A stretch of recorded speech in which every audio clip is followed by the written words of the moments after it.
वो वीडियो जो है वो ब्रेक हो गया था बीच में। So I was telling you that कि आप किसी चीज़ को इंटीग्रेट करते हो, फॉर एग्जांपल आप एक्स टी डी टी को इंटीग्रेट कर रहे हो, तो यहाँ जो लिमिट्स होती हैं वो टी के ऊपर होती हैं।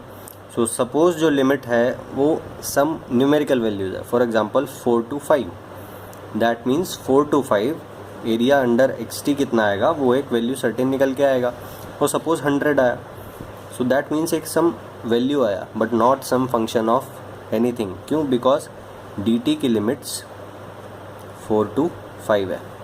ठीक है, now suppose X T minus sum tau D tau D T 4 to 5।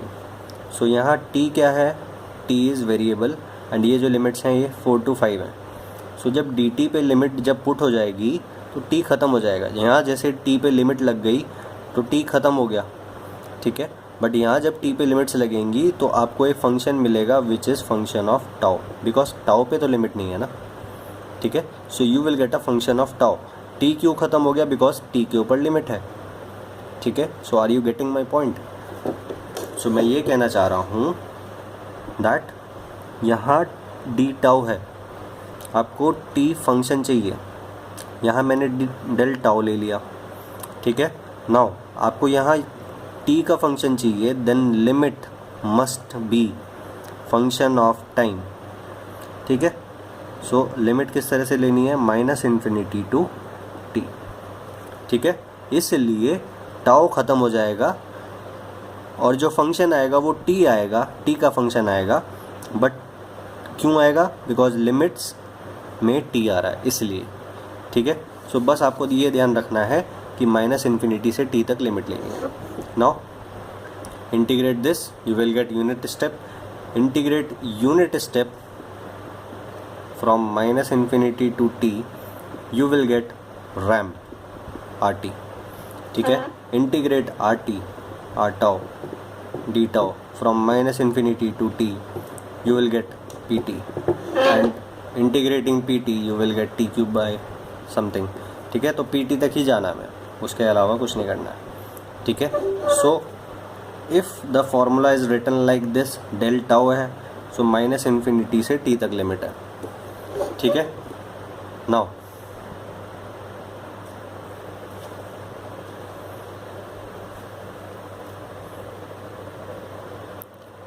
If instead of del tau, मुझे यहाँ टी का फंक्शन चाहिए, यहाँ डेल टाउ ले लिया, तो टी का फंक्शन कैसे बनेगा? जब लिमिट्स में टी आएगा। बट अब मैं क्या करता हूँ, मैं इंटीग्रेशन करता हूँ, बट यहाँ मैं del T minus tau D tau लेता हूँ। So tau is variable, so tau variable है तो लिमिट टाउ के ऊपर होगी, और टाउ के ऊपर लिमिट होंगी तो टाउ ख़त्म हो जाएगा। जैसे मैंने आपको बताया था कि एक्स टी डी टी के ऊपर लिमिट है 0 to 4, तो आपके पास एक न्यूमेरिकल वैल्यू आएगा, दैट मीन्स टी तो ख़त्म हो गया ना। सो जिसके ऊपर लिमिट होती है वो ख़त्म हो जाता है, ठीक है। सो डी टी ख़त्म हो जाएगा, यहाँ टाउ ख़त्म हो जाएगा, टाउ ख़त्म हो गया, सो जो बचेगा दैट मीन्स टी का फंक्शन बचेगा। सो यहाँ आपके पास टी का फंक्शन आएगा, दैट मीन्स यू टी आएगा। बट लिमिट अब क्या रखनी है? अब आपको लिमिट जो है वो डेफिनेट रखनी है। प्रीवियसली आपने लिमिट में टी रखा, क्यों? बिकॉज टी का फंक्शन चाहिए था। अब यहाँ डेफिनेट वैल्यूज़ रखनी है, दैट मीन्स फ्रॉम 0 to ∞, ठीक है। सो इस तरह से चलेगा del T minus tau.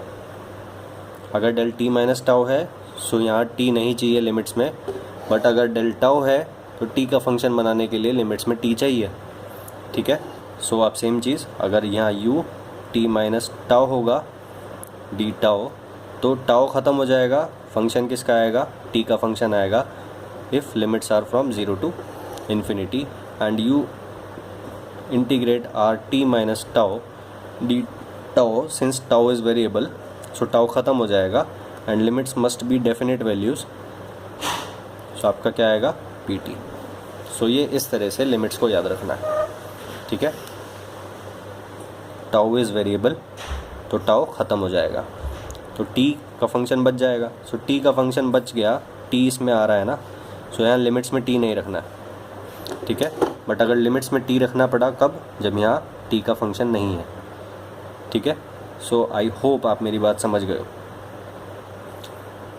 Del tau, ठीक है, tau is variable, so tau ख़त्म हो जाएगा, टाउ ख़त्म हो जाएगा, टी का फंक्शन चाहिए, सो लिमिट में टी आना चाहिए।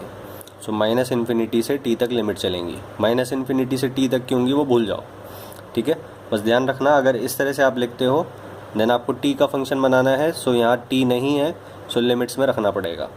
नाउ इस केस में tau is variable, so tau ख़त्म हो जाएगा, बट यहाँ पे टी प्रेजेंट है, सो यहाँ लिमिट्स क्या होंगी, लिमिट्स में टी नहीं आना चाहिए, 0 to इन्फिनिटी आप रखो, आपको टी का फंक्शन मिल जाएगा। ठीक है।